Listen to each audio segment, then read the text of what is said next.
What's up, guys? It's Keith from theScore Esports, and this past Wednesday over on our Twitch channel, twitch.tv/theScore Esports, Colin, Dan, Devin, and I went deep on all the big storylines in FPS gaming. From this brand new Valorant tournament series to everything going on with Astralis and CSGO right now, and how it just doesn't feel the same watching esports online these days. Want to hear all of our takes on all the biggest news? Stay tuned. I'm actually a big golf fan. And the way that they've brought back golf is they are basically bubbling all the pros together. So they have tests on site, COVID tests on site, and they're bringing all the players from tournament to tournament together. And if they ever break the bubble, they have to be retested back upon entry. Now, there's a lot more money in obviously in professional sports.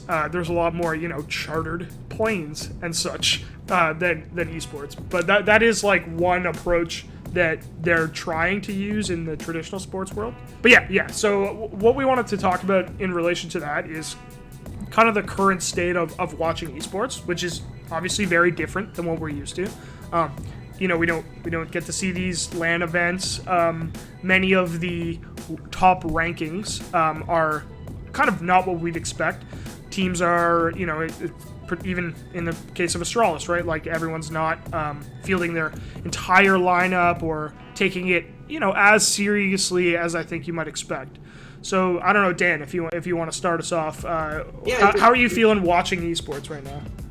This spun out of a conversation that I was having, which was just it feels really tough to get super excited about watching an esports event on Twitch right now. Not because everything sucks and not because the play is bad, but because everything has to be online, and things being online just by default, listen, they make it a little bit worse for esports. We watch esports in theory because we want to watch the best of the best compete in the best environment, and online just isn't the best environment for 99% of games, Right. An example of this that brought up to me was over this past weekend or weekend before was the first online Capcom Pro Tour event of the season.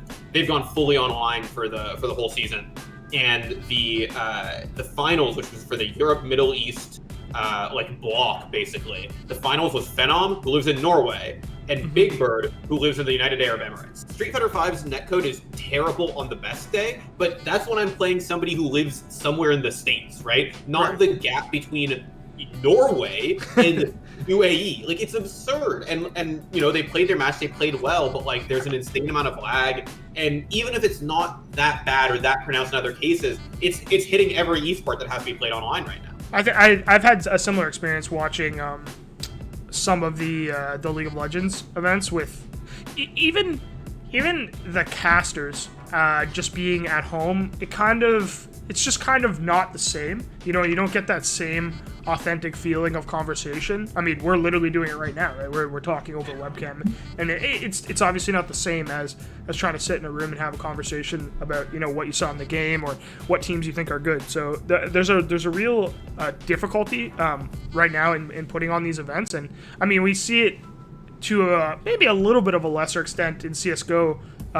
When you look at the top rankings right now, which I think if I told you 6 months ago that Furia would be ranked number 4 in the world on HLTV's rankings, I think most people would have rolled over in their grave. Well, I mean, most people would not be dead probably, so they wouldn't be in their grave. But I get you're telling people, you're telling the great forefathers of they would die and then roll hundreds of years. They would be so shocked they would die. No, I mean, it's the wrong analogy, right? Furia is definitely I know it's not about them, but they're definitely sort of like a Kingslayer. They've been a sort of up and comer for a while now. Like I said, I don't think that in CS:GO the online thing is as detrimental. In fighting games, Dan, it's absolutely, it's just it's like you can't do it. It's not the same game, right? Online, I mean, online is very normalized in CS:GO. We've only recently gotten away from fully online leagues in ESL and FACEIT. Obviously ESL had just moved to a fully LAN environment when this whole thing popped off. So it's still pretty normalized, and I think CSGO is the best insulated to deal with this kind of stuff. That being said, like you said, like the world rankings are weird, and they've been weird for several months, and they're fluctuating a lot more than I think normally they would be at the very top. And that doesn't mean that they're meaningless. Like G2's #1 in the world right now, and they're very good. But it does mean that I think we should all kind of look at the top 10 and not take into account their individual positions in such a heavily weighted way as before. And then also, as you pointed out, with Astralis, the #1 team in the world as of May, I believe, without 2 of their core 5, that throws things completely off. And there's a reason why just a few minutes ago, we were talking about Colin potentially being on LAN come August. There's a reason why people are so eager to force that, right? Because it's just not the same. It's hard to feel like they matter as much, Yeah. It's hard to feel like they're, that they're as big a deal because, they're on a line. We aren't necessarily getting the absolute final say on who is the better team in this match because the online has an impact. I'm not saying that like, oh, wow, fuck esports right now. It's just I find it really tough to like sit down and watch the kind of matches and games I used to because they just feel so much less impactful. I feel like I've gravitated a lot more to watching streamers than watching esports events during COVID, just because like streamers, you get the same experience, as anything. When he goes playing Valorant, I can just wake up and watch him. I'm dead. I'll be. Shot down. One enemy remaining. Side, I think. Wow. Oh my god, I don't know why I yelled at that. I don't know. You should have heard what I just yelled in my stream, dude. One thing that we kind of touched on really briefly a few minutes ago was like the missing 2 members of Astralis. Yeah.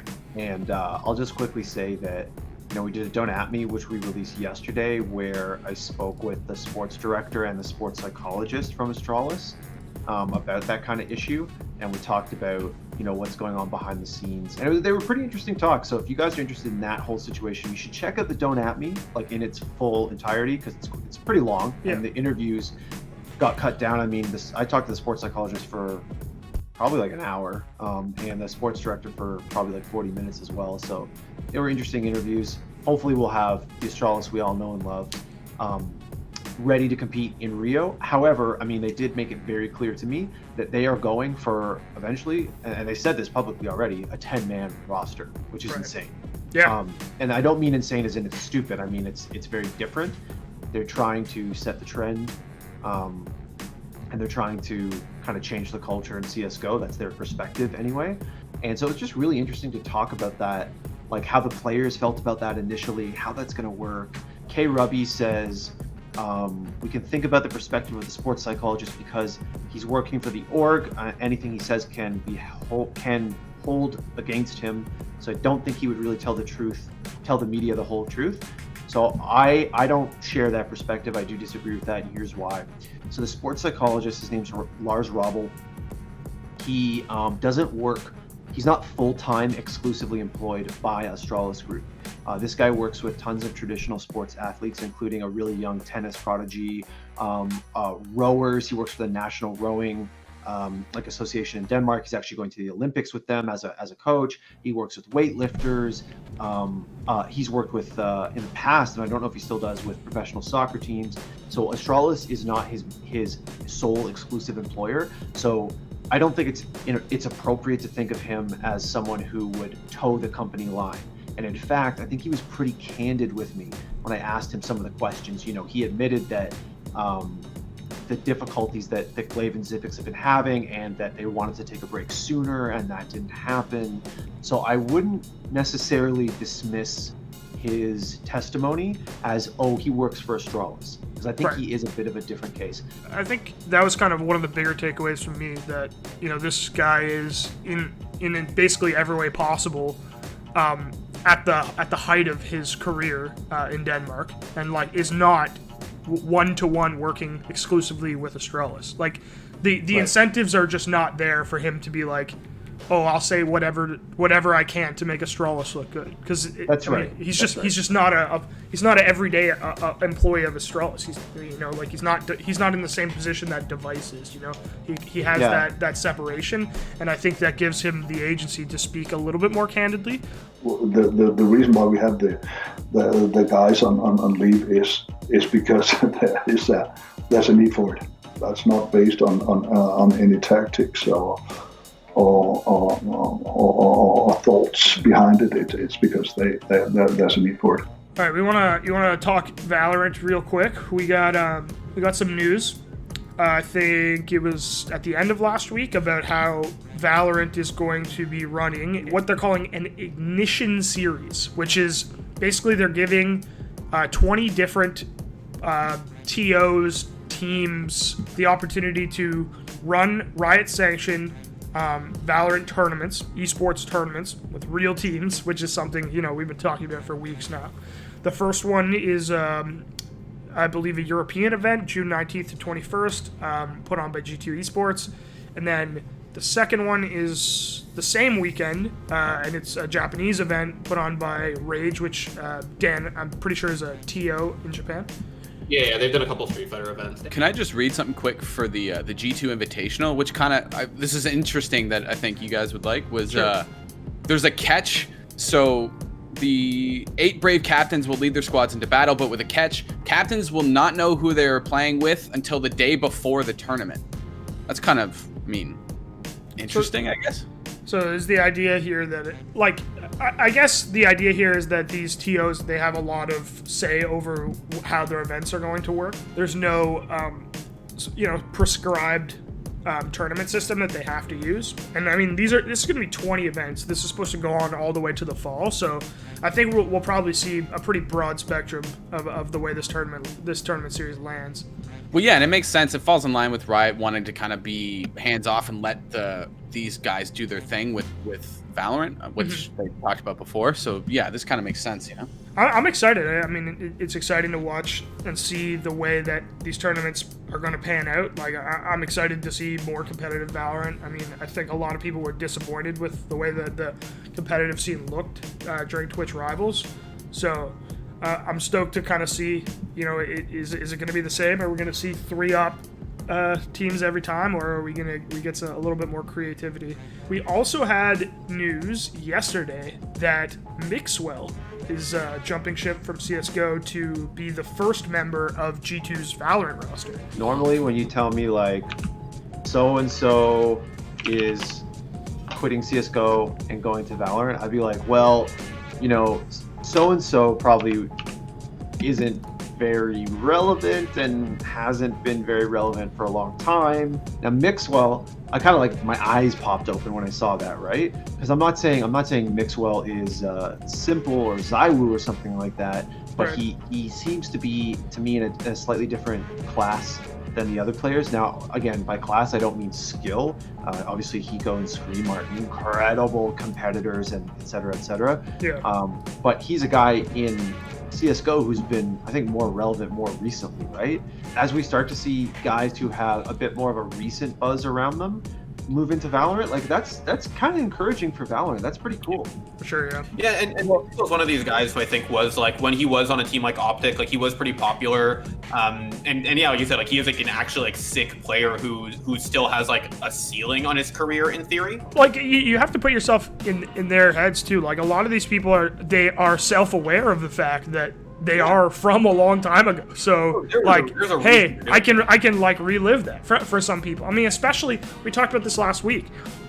Some people have been commenting about how the skill ceiling on a game like Valorant is not as high as CSGO, but the intelligence ceiling, how smart you have to be as a player, how unified as a team you have to be to execute using these abilities, is quite difficult in a game like Valorant. So maybe some of these older guys are saying, I can't aim with Simple anymore. I'm not Zywoo. I'm not a young gun anymore. But I'm smart. I understand how these games work, and they're jumping over to Valorant. Hey, I can have success here.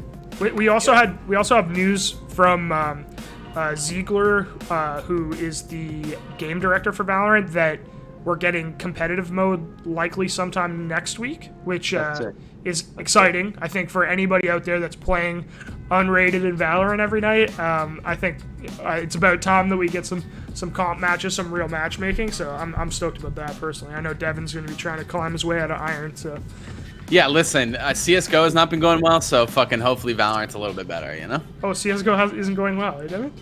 No, my climb out of Silver 1 toxicity has not been going well. Is that your toxicity or your teammates' 100%, toxicity? it's completely my fault. Dude, I love how we've concocted this like dream scenario where Devin is the one creating AI. Like somehow Devin is the like Yeah. evil genius scientist in a laboratory, which is just That's how you know it's fake. Yeah, That there's just Devin no is way. doing anything. Devin is quite possibly the least STEM person I've ever met in my life. Yeah, there's no fucking way I would ever be involved with making robots. Unless like it came to like, what do they want their personality to be like? Then it'd be like, let's just make them You all should angry not and be upset involved all in the that time. either. You should not be Comical- involved in the personalities of the robots. Yeah, exactly. It'd be fantastic.